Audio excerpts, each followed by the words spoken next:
¿Cómo están? Muy buenas noches, bienvenidos a Poder Financiero. En ausencia de David Páramo, titular de este espacio, su servidor José Manuel Jiménez estará acompañándolos a lo largo de esta emisión. En el primer minuto de este 1 de diciembre se dio la transición de poderes, el cambio de poderes en nuestro país. Esta es una crónica de lo que sucedió. En estos momentos, el ciudadano presidente de los Estados Unidos mexicanos hará la entrega del lábaro patrio al ciudadano Enrique Peña Nieto, presidente electo de los Estados Unidos mexicanos. Terminó un sexenio para dar paso a una nueva administración en México. El cambio de poder ocurrió en el primer minuto del sábado, en el Palacio Nacional. Enrique Peña Nieto recibió la bandera de manos del mandatario saliente, Felipe Calderón. Muchas felicidades. Estas fueron sus primeras palabras ya como presidente de México. Como funcionarios del Gobierno de la República, serán responsables de preservar la gobernabilidad y la seguridad interior del país.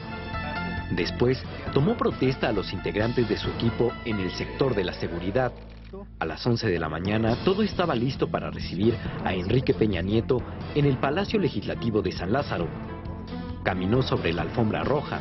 Tal como lo marca el artículo 87 constitucional, subió a la tribuna del Congreso de la Unión y rindió protesta. Protesto guardar y hacer guardar la Constitución y las leyes que de ella emanen y desempeñar leal y patrióticamente el cargo de presidente de la República que el pueblo me ha conferido. Enseguida le entregaron la banda presidencial y se escuchó el himno nacional.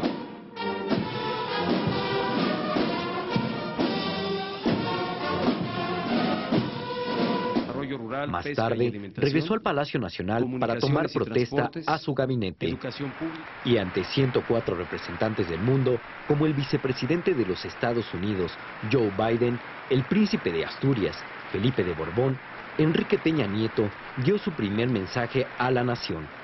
Voy a ejercer un gobierno abierto, que hable con verdad, que escuche a la ciudadanía.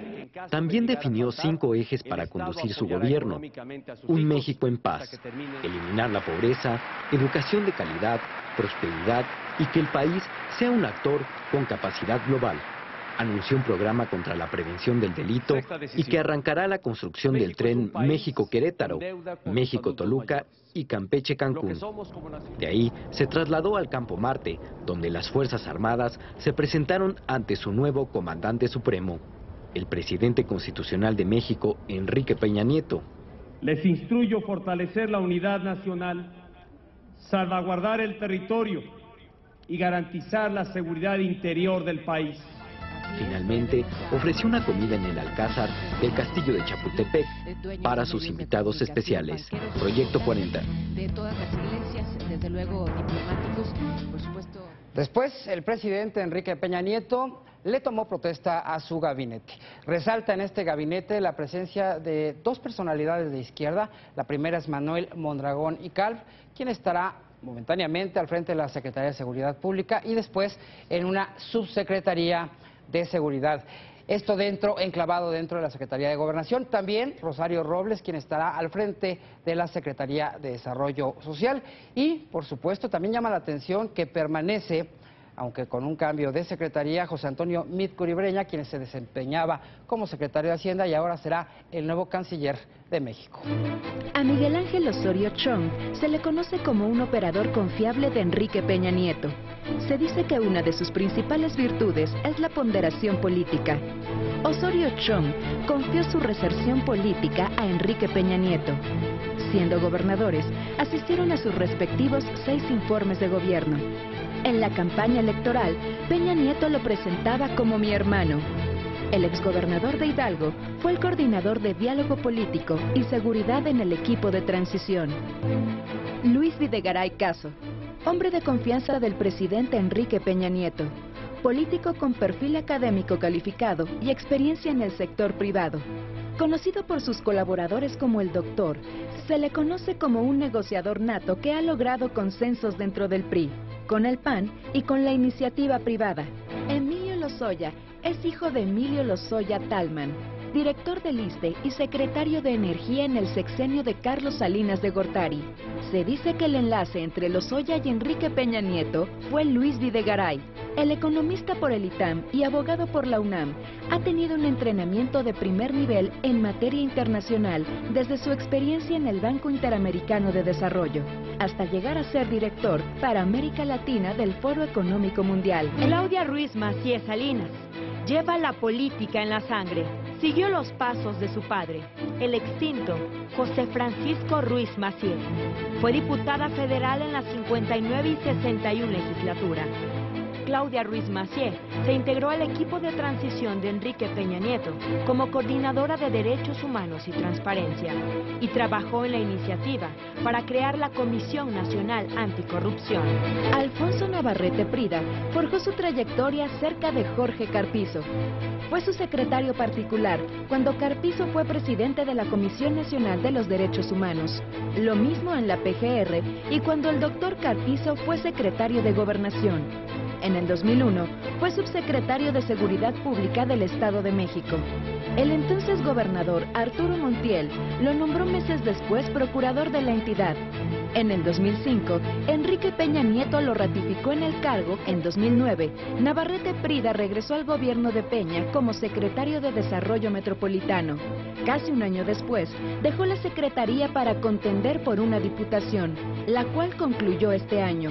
Fue el coordinador de trabajo en el equipo de transición. Emilio Chuaifet Chemor fue profesor en la Facultad de Derecho de la UNAM. Ingresó a la carrera de Derecho en la Universidad Nacional en 1970 y firmó su carta de adhesión al PRI a los 18 años. Ha sido delegado en Benito Juárez, presidente municipal de Toluca, así como secretario de Educación y Gobierno del Estado de México, durante la administración de Alfredo del Mazo González. También tiene experiencia en cuestiones electorales, ya que fue director general del IFE. En 1993, Chuaifet llegó a la gubernatura del Estado de México. 2 años después la dejó para ser designado secretario de Gobernación por el presidente Ernesto Zedillo. También se ha desempeñado como legislador. María del Rosario Robles Berlanga regresa a la escena política luego de su salida del PRD. En 1998 fue jefa de gobierno del Distrito Federal en sustitución a Cuauhtémoc Cárdenas. Al término de su administración, fue dirigente nacional del PRD. En su retiro temporal de la política, la licenciada en Economía y Maestría en Desarrollo Rural por la UNAM escribió el libro Con todo el corazón, en el que reconoció haberse equivocado al relacionar su vida privada con la actividad pública y pidió una segunda oportunidad. Esa oportunidad llegó al incorporarse a la campaña de Enrique Peña Nieto, quien después del 1 de julio la designó como vicecoordinadora de política social del equipo de transición. Pedro Joaquín Codwell lo describen como un hombre extremadamente cortés e incapaz de perder la compostura. Se dice que junto a Beatriz Paredes Rangel hizo posible el regreso del PRI a Los Pinos. Codwell construyó su carrera política desde la juventud. A los 25 años de edad fue diputado del Congreso de Quintana Roo y a los 31, gobernador. Su capacidad para negociar con otras fuerzas políticas quedó de manifiesto cuando presidió la Comisión de Puntos Constitucionales en la pasada legislatura. Antes de ser designado secretario de Energía, Pedro Joaquín Codwell dejó adelantado el diálogo para un pacto por México, con el PAN y el PRD para concretar las reformas estructurales. Mercedes Juan López ha sabido mezclar la medicina con la política. La médico cirujano egresada de la UNAM con mención honorífica es especialista en medicina de rehabilitación y curso en el programa especial de alta dirección de empresas de la Universidad Panamericana. Fue secretaria técnica del Gabinete de Salud de la Presidencia de la República de 1983 a 1988, subsecretaria de Regulación y Fomento Sanitario de la Secretaría de Salud de 1988 a 1994 y secretaria del Consejo Nacional de Salud de 1994 a 1997. José Antonio Meade es considerado una persona con capacidad de análisis y destreza para diagnosticar y negociar en el terreno financiero. Licenciado en Economía, en Derecho y doctor en Economía. En 2007, como coordinador de asesores del entonces secretario de Hacienda, fue pieza clave para la aprobación de la reforma fiscal. También participó activamente en la reforma hacendaria de 2009. En el gobierno de Felipe Calderón, Fue secretario de Energía y titular de la Secretaría de Hacienda. Es el único funcionario de la anterior administración que forma parte del equipo de gobierno de Enrique Peña Nieto, ahora como secretario de Relaciones Exteriores. El presidente Peña Nieto dio un mensaje a la nación, un mensaje allá en Palacio Nacional, en donde dio las prioridades de su gobierno. En su primer mensaje como presidente constitucional, Enrique Peña Nieto anunció sus primeras 13 acciones de gobierno. La pacificación del país, una prioridad. El primer eje de mi gobierno es lograr un México en paz. Pondremos al ciudadano y a su familia en el centro de las políticas de seguridad. Para lograr resultados, trabajaremos con estrategia, con una real y eficaz coordinación entre los órdenes de gobierno, a fin de combatir la impunidad y hacer que prevalezca la justicia y la paz. Habló de la necesidad de contar con un solo código penal para todo el país y reconoció que hay mucho que hacer en favor de las víctimas de la violencia. Detrás de cada delito hay una historia de dolor, incluso la pérdida de un ser querido. El Estado debe estar al lado de las víctimas y de sus familiares. Por ello, y dando cabal cumplimiento a mi compromiso, instruyo a la Consejería Jurídica para que se desista de la controversia constitucional sobre la Ley General de Víctimas, para que una vez que se acuerde por la Suprema Corte, se publique tal como fue aprobada por el Congreso. Otra de las metas a cumplir será una cruzada nacional contra el hambre, construir 3 rutas de tren, y así habló en relación a la seguridad. El delito no solo se combate con la fuerza, es imprescindible que el Estado emprenda un esfuerzo integral para reconstruir el tejido social. He instruido a los secretarios de Gobernación, de Hacienda, de Desarrollo Social, de Educación y de Salud para la creación de un programa nacional de prevención del delito. Esta acción deberá reflejarse en la propuesta de presupuesto de egresos del 2013. En materia de educación, se comprometió a que esta llegará a todos los mexicanos. Hará frente a los rezagos educativos para estar al nivel de las naciones desarrolladas. Nuestras escuelas deben formar individuos libres, responsables y comprometidos, ciudadanos de México y del mundo, solidarios con sus comunidades. Finalmente, el presidente Enrique Peña Nieto dijo que se licitarán 2 nuevas cadenas de televisión abierta y decretará un plan de austeridad en su gobierno. En lo legislativo habrá que hacer reformas y en lo legislativo estas son las prioridades del presidente Enrique Peña Nieto. El presidente Enrique Peña Nieto tiene un largo camino para lograr las reformas necesarias para lograr un verdadero cambio del país. A la espera de que se apruebe su primer reforma que incluye los cambios en la administración federal que permitirán un nuevo esquema de gobierno y que aminore la corrupción. El presidente deberá trabajar en las demás reformas. No puede perder tiempo. La seguridad y el bienestar social están incluidos. Necesita revertir la tendencia que incrementó el número de pobres en el país. Es por esto que buscará reformas al Seguro Social. Con la designación de su gabinete, el presidente Peña Nieto mandó una fuerte señal acerca de una de las primeras reformas que realizará. Y es que es urgente una reforma educativa en donde el gobierno sea el responsable de la educación y no un sindicato que administre la educación.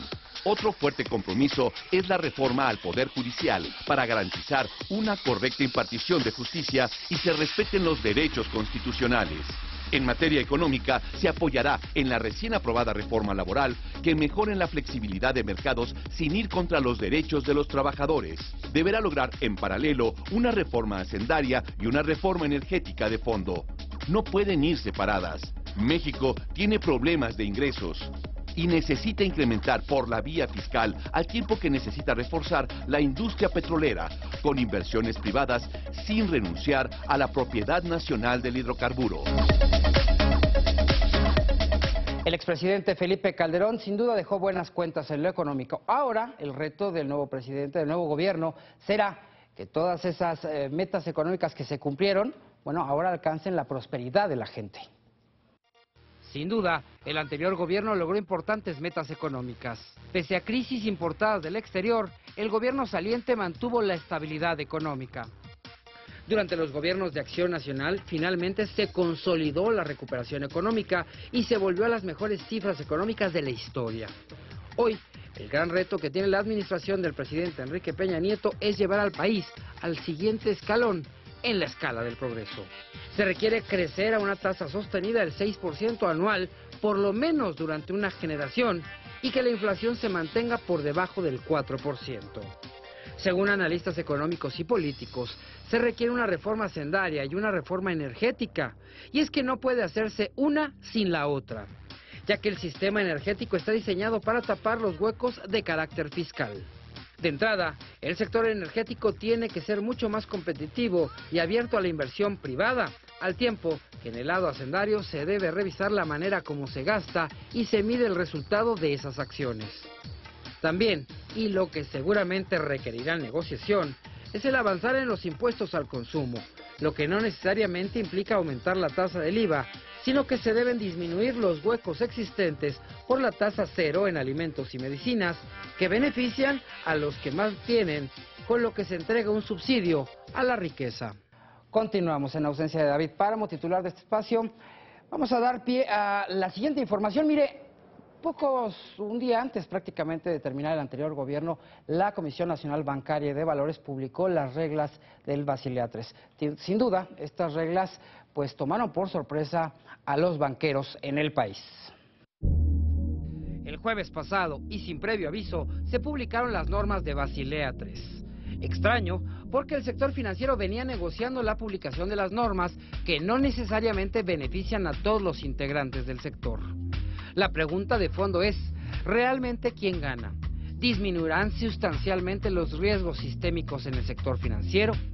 ¿El Banco de México o la Comisión Nacional Bancaria y de Valores ven un peligro potencial en el otorgamiento de crédito en México? Analistas opinan que seguramente sí, pero el riesgo es muy bajo. Públicamente, el gobernador del Banco de México, Agustín Carstens, ha dicho que entre las ventajas de la aplicación de Basilea III está que algunos bancos que se encuentran entre pequeños y medianos sufrirán un poco, lo cual, asegura, es bueno porque algunos de ellos se ven como un foco amarillo en el mediano y largo plazo.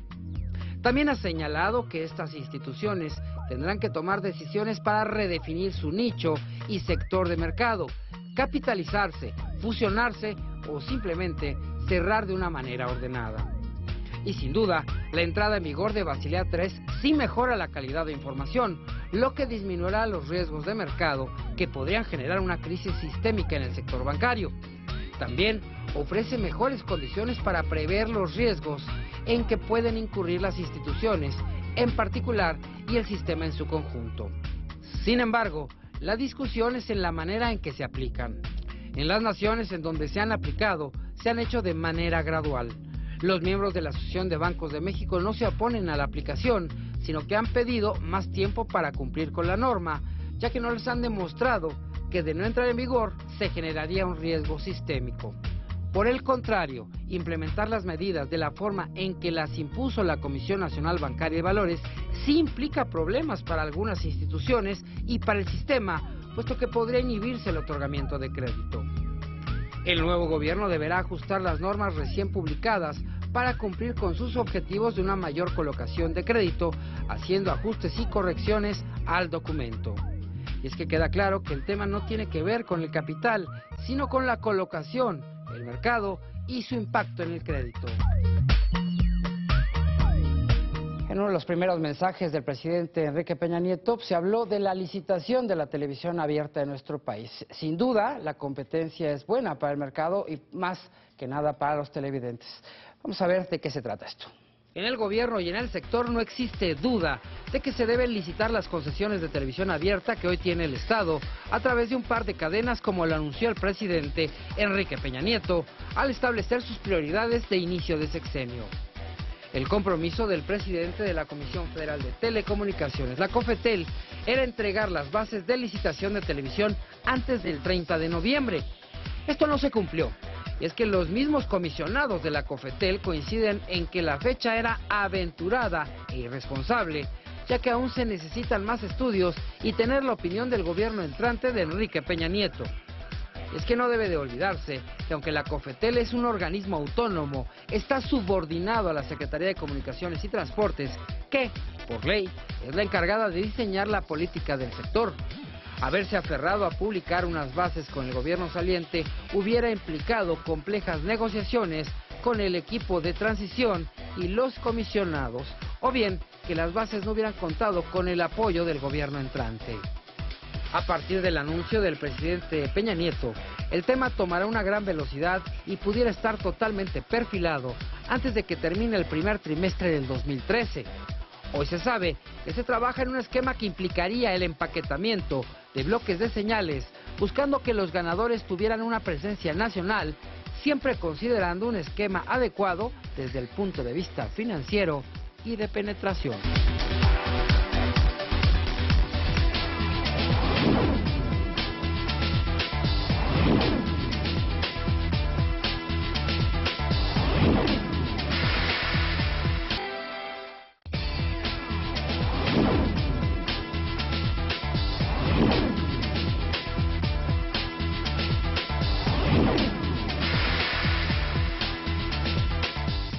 En Proyecto 40 estamos muy orgullosos y muy contentos porque iniciamos ya transmisiones en señal digital. De esta manera, los mexicanos podrán recibir una señal abierta. Son más de 38 millones de personas las que se verán beneficiadas por recibir una señal digital. Vamos a ver esto.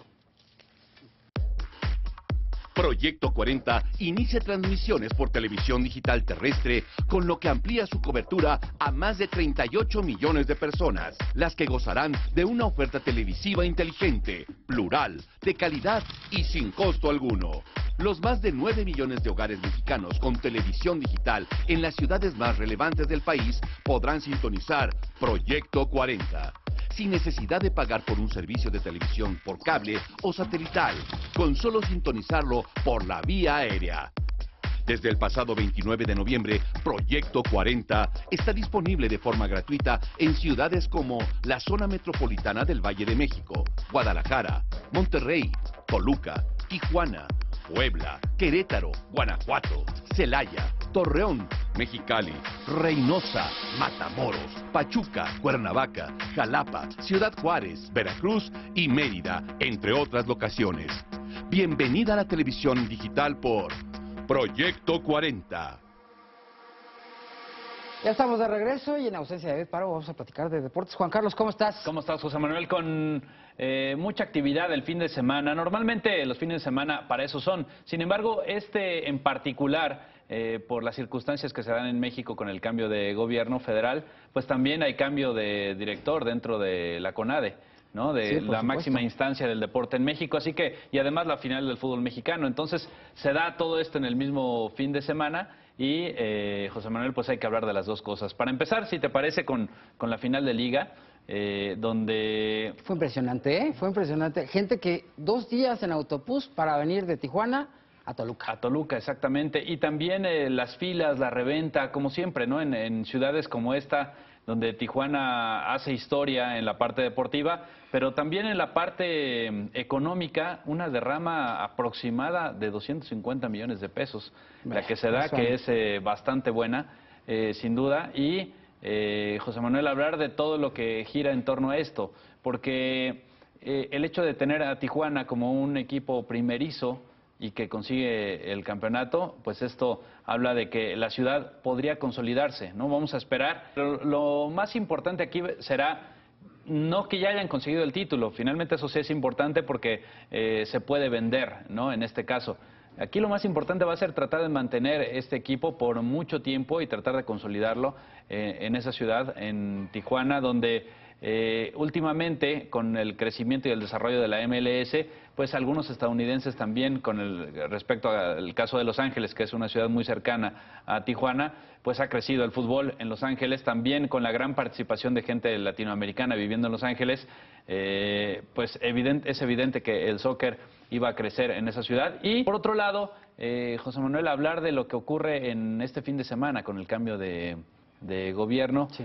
¿Quién se queda para la CONADE? Siempre durante los últimos meses hubo una gran cantidad de rumores, hubo expectativa al respecto.